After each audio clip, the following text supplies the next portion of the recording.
함께 말씀 보겠습니다. 에베소서 6장 5절부터 9절까지 말씀 보겠습니다. 에베소서 6장 5절부터 9절까지 말씀입니다. 교독하겠습니다. 우리 5절부터 제가 먼저 읽겠습니다. 종들아 두려워하고 떨며 성실한 마음으로 육체의 상전에게 순종하기를 그리스도께 하듯 하라.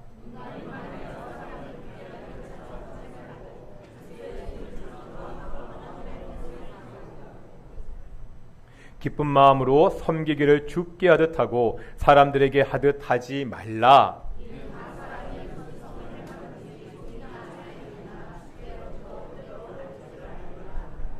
함께 읽겠습니다. 상전들아 너희도 그들에게 이와 같이 하고 위협을 그치라. 이는 그들과 너희의 상전이 하늘에 계시고 그에게는 사람을 외모로 취하는 일이 없는 줄 너희가 알미라. 아멘. 이 시간 갈릴리 찬양대 찬양으로 하나님께 영광 돌리시겠습니다.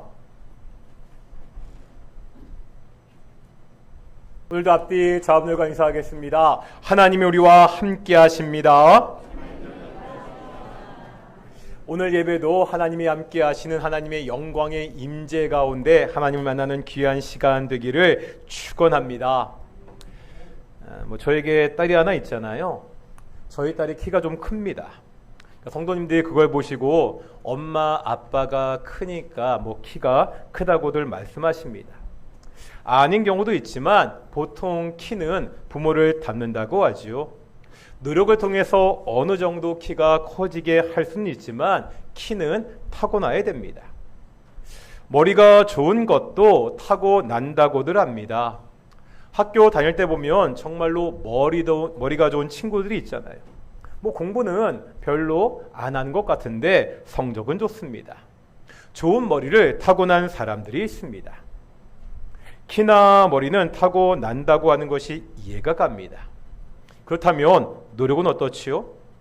우리가 노력하는 것도 타고납니까? 이런 말들 하죠. 공부는 머리로 하는 것이 아니다. 공부는 뭐로 하는 거라고요? 엉덩이로 한다. 책상에 오래 앉아있는 사람이 공부를 잘한다는 말입니다. 어떤 사람은 20분, 30분도 집중하지 못합니다. 그런데 어떤 사람은 하루에 10시간도 앉아서 공부합니다. 이럴 때 보통은 오래 공부하지 못하는 사람들에게 노력이 부족하다고 이야기하죠. 성공하려면 더 노력해야 한다고 이야기합니다. 이 노력을 개인의 의지의 문제로 생각하기 때문입니다. 그런데요, 이 노력도 타고나는 것이라고 주장하는 사람들이 있습니다. 하루 종일 공부를 하는 사람은 그럴 수 있기 때문이라는 거지요. 이 말이요, 노력을 타고나지 못한 사람은 포기해라 이런 말이 아닙니다. 자신이요 열심히 노력해서 남들보다 높은 지위에 올랐습니다. 그래도 잘난 척하지 말라는 거예요. 타고나서 남들보다 쉽게 성공했으니까 항상 겸손해야 된다 이런 식으로 이야기합니다. 이 노력이라는 것도 타고난다는 말이 맞는지 틀리는지는 모르겠습니다. 다만 이런 것들을 통해서 우리가 분명히 한 가지 알 수 있는 것이 있습니다. 사람은 타고나는 게 있다는 거예요. 그런데 이것이 불공평하다는 것입니다. 세상은 불공평합니다. 성도님들은 어떻게 생각하시죠? 세상이 공평하다고 생각하십니까? 노력은 타고나는 것이 아니라 자신의 의지에 따라서 얼마든지 달라진다고 해도 세상이 공평해 보이지는 않습니다. 노력 말고도 불공평해 보이는 것들이 너무나 많이 있기 때문입니다. 세계에서 최고의 부자라고 불리는 빌 게이츠가 이런 말을 했습니다. 세상은 불공평하다. 그것에 익숙해져라. 세상은 불공평합니다. 이것을 먼저 인정하는 것이 좋습니다. 그래야 다음 단계로 나아갈 수가 있기 때문입니다. 이걸 인정하지 못하면 불공평한 세상에 대해서 불평만 하다가 끝나게 됩니다. 오늘 이런 이야기를 하는 것은 우리가 오늘 본문을 통해서 노예 제도에 대해서 살펴보려고 하기 때문입니다. 태어날 때부터 신분이 정해지는 거잖아요. 이것만큼 정말로 불공평한 일이 없습니다. 우리가 지난 몇 주 동안 가정에 대한 말씀을 계속해서 보았지요. 부부관계, 부모와 자녀의 관계에 대해서 보았습니다. 그런데 그 다음에 나오는 것이 상전과 종의 관계, 주인과 노예와의 관계입니다. 이 상전과 종의 관계는 앞에 나오는 두 관계와 어울려 보이지 않습니다. 만약에 이 에베소서 본문이 인간 관계에 대한 목록들을 모아둔 것이라면 다른 관계들도 얼마든지 있잖아요. 친구 관계도 있고요.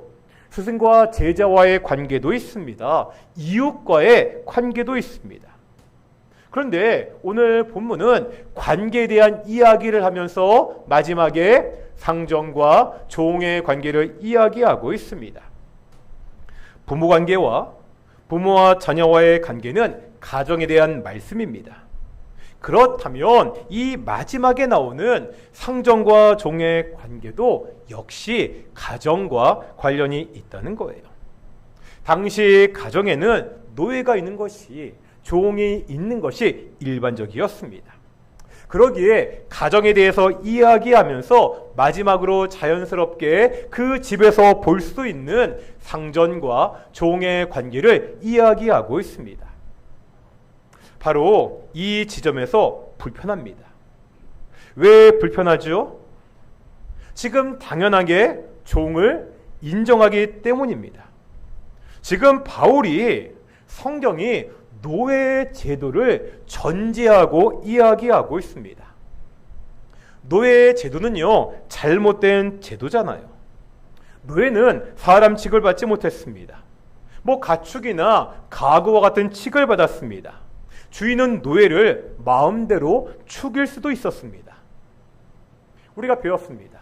사람은요, 하나님의 형상대로 창조가 되었습니다. 예외는 없습니다. 노예라고 불리는 그 사람들 역시 하나님의 형상대로 창조가 되었습니다. 하나님의 형상대로 창조된 그 사람을 가축같이 대하며 학대할 권리는 누구에게도 없습니다. 노예 제도는 정말로 잘못된 제도라는 거예요. 그런데 왜 바울은요, 왜 성경은 이런 노예 제도를 인정하면서 권면하고 있지요? 타고난 머리는요, 키는요, 태어날 때부터 타고난 것이나 사람이 바꿀 수가 없습니다. 하지만 노예 제도라는 것은요, 인간이 만들었습니다. 세상이 불공평하다면 그런 세상을 바꾸는 것이 우리 기독교인들이 해야 될 일이 아닙니까? 왜 바울은 이 노예 제도를 없애라고, 철폐하라고 그렇게 말씀하고 있지 않지요? 한 가지 알아야 되는 것이 있습니다. 우리가 지금 보고 있는 이 성경은요, 시대를 넘는 진리의 말씀입니다. 어느 시대나, 과거나 현재나 미래나 통용되는 말씀입니다. 하지만 성경은 어느 날 갑자기요, 하늘에서 뚝 떨어지지 않았습니다. 성경이 쓰여진 시대적인 배경이 있습니다. 당시 사회는 노예 제도가 아주 보편적이었습니다. 심지어 일반인 자유민의 숫자보다 노예의 숫자가 훨씬 많았습니다. 그러니 노예가 없으면 그 사회나 집안이 돌아가지 않습니다. 이런 상황에서 아무런 대책 없이 그냥 노예 제도를 폐지하면 어떤 일이 생기죠? 사회가 큰 혼란에 빠지게 됩니다. 갑자기 해방된 노예들도 생계를 유지할 방법이 없습니다. 이런 시대적인 상황에서 노예제도 폐지를 주장하는 것은 방향은 옳지만 현실적이지 않다는 겁니다. 그러면 어떻게 해야 되죠? 한번 당시의 상황으로 들어가 보겠습니다. 예를 들어서 내가 노예입니다. 노예로 아무런 희망도 없이 지내다가 드디어 복음을 듣고 예수님을 믿게 되었습니다. 예수님을 믿어 하나님의 자녀가 되었지요. 하지만 내가 노예라는 사실에는 아무런 변화가 없습니다. 이제 이 노예제도가 하나님의 뜻과는 어긋난 제도라는 것도 알게 됩니다. 그러면 어떻게 해야 되죠? 당장에 노예제 폐지를 주장하고 시위를 해야 됩니까? 아니면 주인의 집에서 도망쳐서 자유인으로 살 길을 모색해야 됩니까? 만약 이렇게 되면 그 결과가 뭐죠? 가혹한 체벌과 죽음일 뿐입니다. 이제 내가 주인입니다. 역시 내가 복음을 듣고 예수님을 믿었습니다. 그러면 이제 나는 당장에 집과 농장에서 일하는 모든 노예들을 풀어줘야 됩니까? 그렇게 되면 가정은 유지가 될 수 없습니다. 딜레마가 있죠. 어떻게 해야 되죠? 처음에 드렸던 말씀으로 돌아갑니다. 우리는요, 사회가 불공평하다는 것을 인정해야 됩니다. 인간의 죄로 말미암아 사회의 제도가 타락했습니다. 지금 악한 제도가 사회를 지배하고 있습니다. 예수님께서 재림하시고 새하늘과 새 땅이 임할 때까지 이 사회는 이 불공평하고 악한 일들이 반복될 것입니다. 이 말이요, 어쩔 수 없으니까 그냥 다 인정하고 포기하며 살아라, 이런 말이 아닙니다. 불공평하고 악한 제도들을 바꾸어갈 책임이 분명 우리 성도들, 크리스찬들에게 있습니다. 어떻게 바꿔야 될지요? 물론 궁극적으로 잘못된 노예제도가 철폐되도록 해야 됩니다. 하지만 당장은 노예제도를 철폐하는 것이 현실적이지 않습니다. 시간도 많이 필요합니다.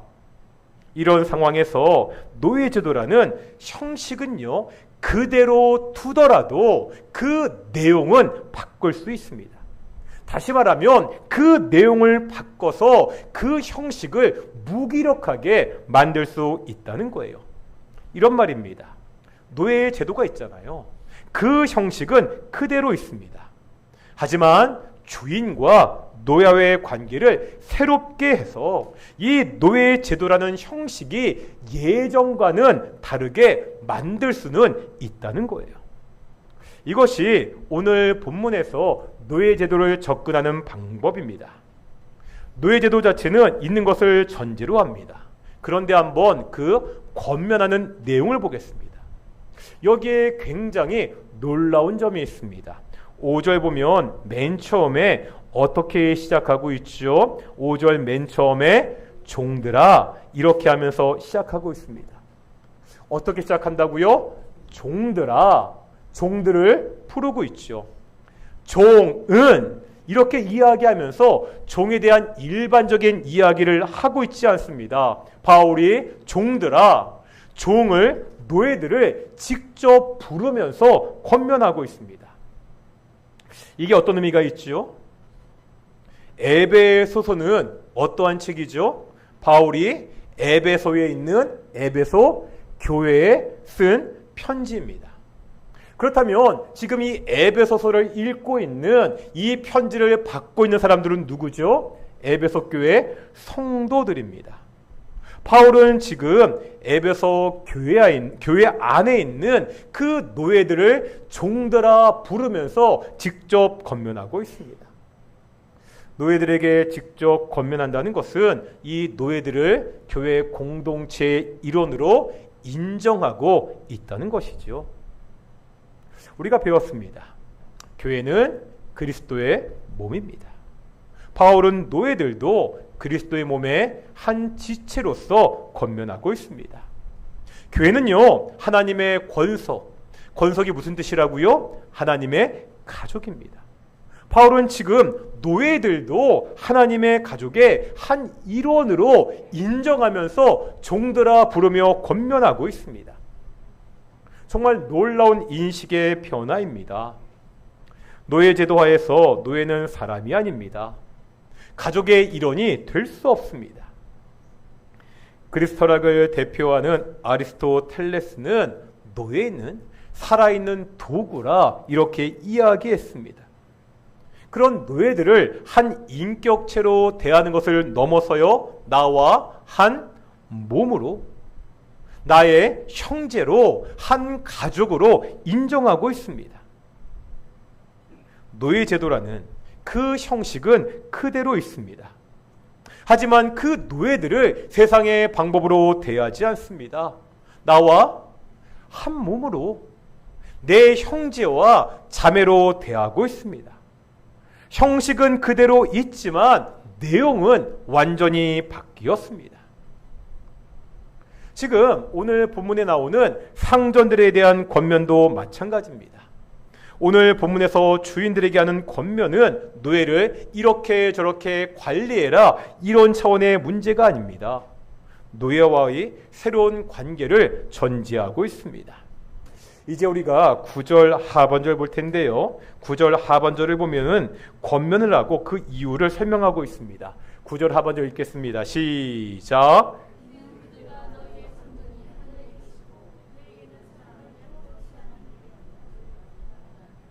그 다음에 이 똑같은 구절을 밑에 있는 공동 번역을 한번 읽어보겠습니다. 읽겠습니다. 시작.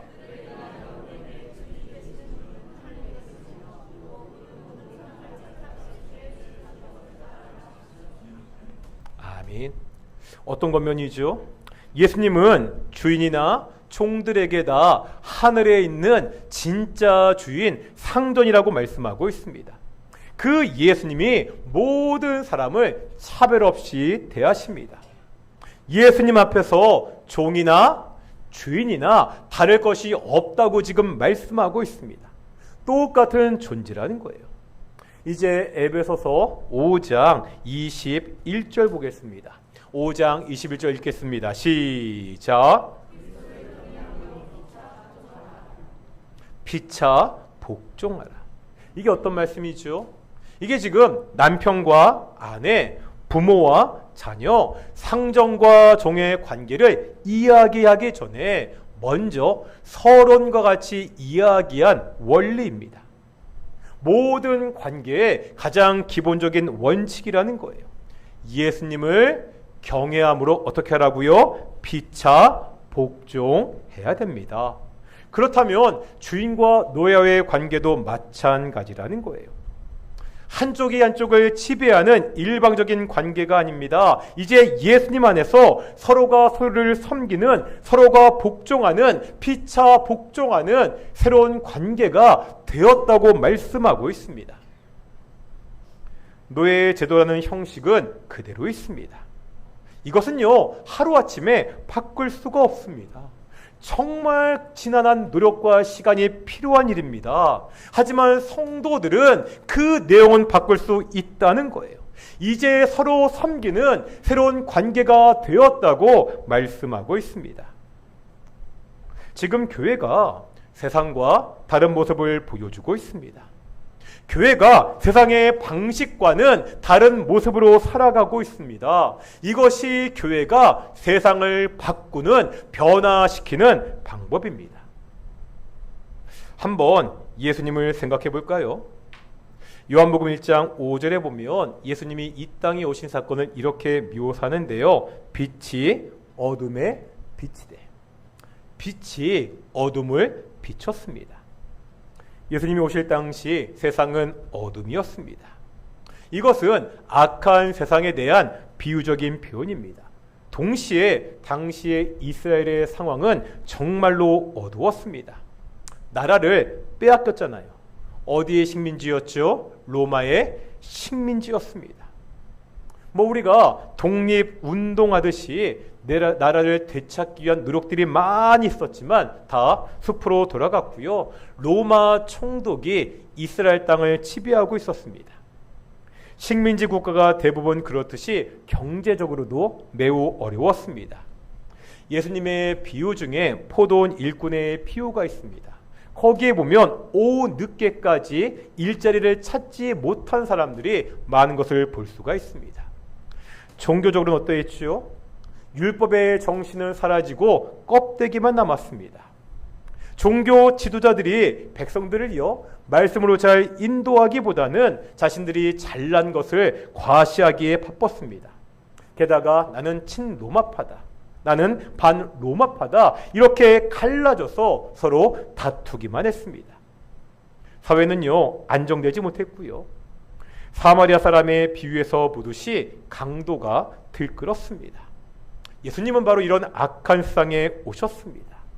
어디에도 희망이 없는 어두운 세상이었습니다. 이런 세상에서 예수님은 어떻게 하셨죠? 예수님은 어두운 세상에 빛으로 오셨습니다. 예수님은 이런 사회를 바꾸기 원하셨습니다. 예수님의 가르침을 보면 당시 사회에 비추어 보았을 때 굉장히 급진적이고 혁명적이었습니다. 당시 이스라엘 사회에는 정결법이라는 것이 있었습니다. 정결법, 이게 뭐냐면요, 쉽게 말하면 사람이나 장소나 시간을 거룩의 정도에 따라서 나누는 겁니다. 예를 들어서 땅을 보겠습니다. 가장 거룩한 곳은 어디겠습니까? 지성소입니다. 그 다음은 성소, 그 다음은 성전, 그 다음은 성전이 있는 예루살렘, 그 다음은 유대 땅, 마지막이 어디겠어요? 이방인들의 땅입니다. 이방인들의 땅은 더러운 것이었습니다. 사람도 이렇게 나눕니다. 성전에서 일하는 대제사장이 가장 거룩합니다. 유대인들도요, 여자보다는 남자가 더 거룩합니다. 역시 이방인들은 불결한, 굉장히 더러운 존재들이었습니다. 시간도 역시 이렇게 나눕니다. 언제가 거룩한 시간일까요? 안식일이나 여호와께 드리는 절기들은 거룩한 날이다. 이렇게 계속해서 구분지었습니다. 당시에 보면 이 정결법은 사회를 유지하는 근간이었습니다. 이 정결법을 깨는 것은 이 사회의 근간을 흔드는 것이었기 때문에 아주 심각한 범죄였습니다. 그런데 예수님의 행동과 말을 보면 이 정결법의 근간을 흔드셨습니다. 왜 그렇죠? 사마리아 땅, 이방인의 땅으로 가셨잖아요. 거기서 더러운 여인, 이방인들을 만나셨습니다. 그리고 가장 거룩하다고 하는 그 종교 지도자들을 뭐라 불렀죠? 독사의 자식이라고 이렇게 부르셨습니다. 거룩한 날인 안식일의 규례를 어기기도 하셨습니다. 가장 거룩한 장소인 그 성전을 뭐하라고요? 헐어버리라고. 산상설교에 나오는 예수님의 가르침을 보면 구약의 율법을 흔드는 것처럼 보이기도 합니다. 물론 이 모든 것은 사람들의 오해입니다. 예수님은요, 율법을 무시하지 않으셨습니다. 오히려 그 율법의 참된 의미를 회복하셨습니다. 하지만 당시 사람들의 보기에 예수님의 말씀과 행동은 너무나 혁명적이고 급진적이었습니다. 그래서 예수님을 쟤는 위험한 인물이다, 그냥 두어서는 안 된다, 이렇게 판단했지요. 사회를 흔들고 자신들의 기득권을 위협하는 존재라고 생각했습니다. 그래서 어떻게 했죠? 결국 반역자로 몰아서 십자가에 죽이고 말았습니다. 이런 급진적인 가르침을 주셨던 예수님은요, 어떻게 하셨습니까? 사람들을 모아서 로마의 압제에 대항하지 않으셨습니다. 예루살렘 정치에 합류해서 그 권력을 잡고 세상을 바꾸지 않으셨습니다. 시리에 빠진 사람들을 조직해서 사회의 혁명을 꾀하지도 않으셨습니다. 예수님이 세상을 바꾼 방법이 뭐죠? 어떻게 세상을 바꾸셨습니까? 예수님은 12 제자를 모셨습니다. 이 사람들을 중심으로 이 땅 가운데 하나님의 새로운 공동체, 교회를 세우셨습니다. 무슨 말입니까? 교회가 이 어두운 세상에서 예수님의 방법이었습니다. 교회가요, 이 교회가 악한 세상에서 예수님의 대안이었습니다. 하나님을 거부하고 사탄의 지배를 받는 세상, 빛을 거부하고 어둠을 좋아하는 세상입니다. 이런 세상 속에서 하나님을 따르고 빛을 따르는 사람들의 공동체를 세우셨습니다. 이것이 예수님이 이 어두운 세상을, 악한 세상을 바꾸는 방법이었습니다. 악한 세상을요, 확 뒤집어 바꾸지 않으셨습니다. 다르게 살아가는 사람들, 하나님의 뜻대로 살아가는 사람들의 공동체를 세우셨습니다. 그 공동체가 누구라고요? 바로 교회 우리들입니다. 바로 우리들, 내가 사는 그 모습을 통해서 세상을 바꾸기를 원하셨습니다. 이 악한 세상에서 다르게 살아가는 사람들도 있다는 것을 보여주기 원하셨습니다. 노예라는 악한 제도는 그대로 남아 있습니다. 하지만 교회는 그 악한 제도의 내용을 바꾸었습니다. 더 이상 악한 제도가 힘을 쓰지 못하게 했습니다. 모든 사람은 하나님 앞에서 평등하잖아요.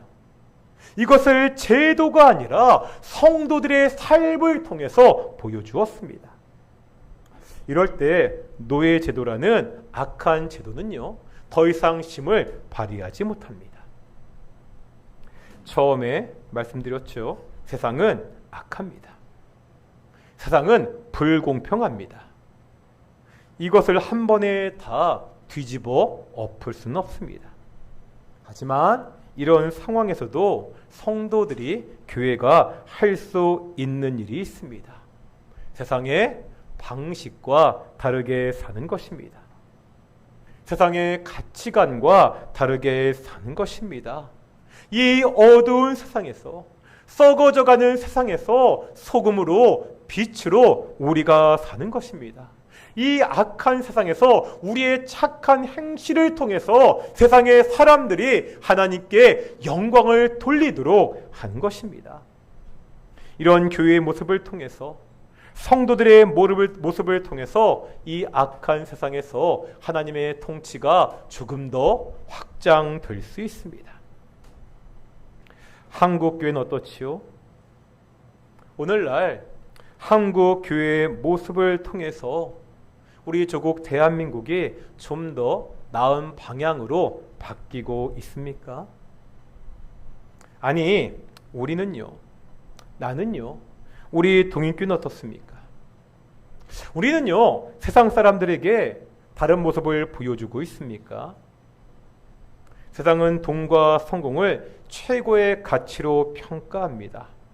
우리는 이런 세상과 다른 가치를 추구하며 살고 있습니까? 당장에는 아무런 변화가 보이지 않을지라도 내가 살아가는 그 삶의 모습을 통해서 세상과 다르게 빛과 소금으로 살아가는 내 모습을 통해서 세상을 바꾸려고 노력하고 있습니까? 물론 쉽지 않습니다. 신영복 선생님이 쓴 강이라는 책이 있습니다. 이 책에 보면 이런 구절이 있는데요. 좀 길지만 참 좋은 말이니까 한번 천천히 같이 읽었으면 좋겠습니다. 읽어보겠습니다. 시작.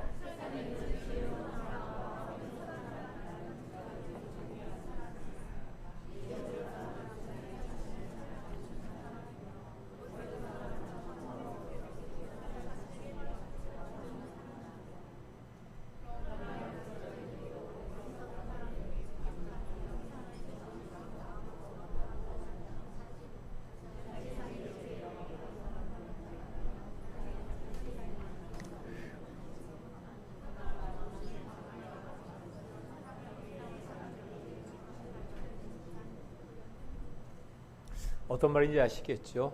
세상은 지혜로운 사람과 어리석은 사람이 있다고 이야기합니다. 똑똑한 사람은, 지혜로운 사람은 세상에 자신을 잘 맞추는 사람이고, 어리석은 사람은 참 어리석게도 세상을 자신에게 맞추려는 사람입니다. 그런데 역설적이게도 이 어리석은 사람의 우직함이, 세상을 자기에게 맞추려는 이 우직함이 세상을 조금씩이라도 나은 것으로 변화시킬 수 있다는 겁니다. 우리는 지혜로운 사람입니까? 어리석은 사람입니까? 그냥 세상에 자신을 맞추는 사람입니까? 예수님의 제자, 하나님의 자녀라는 나에게 이 세상을 맞추려는 사람입니까?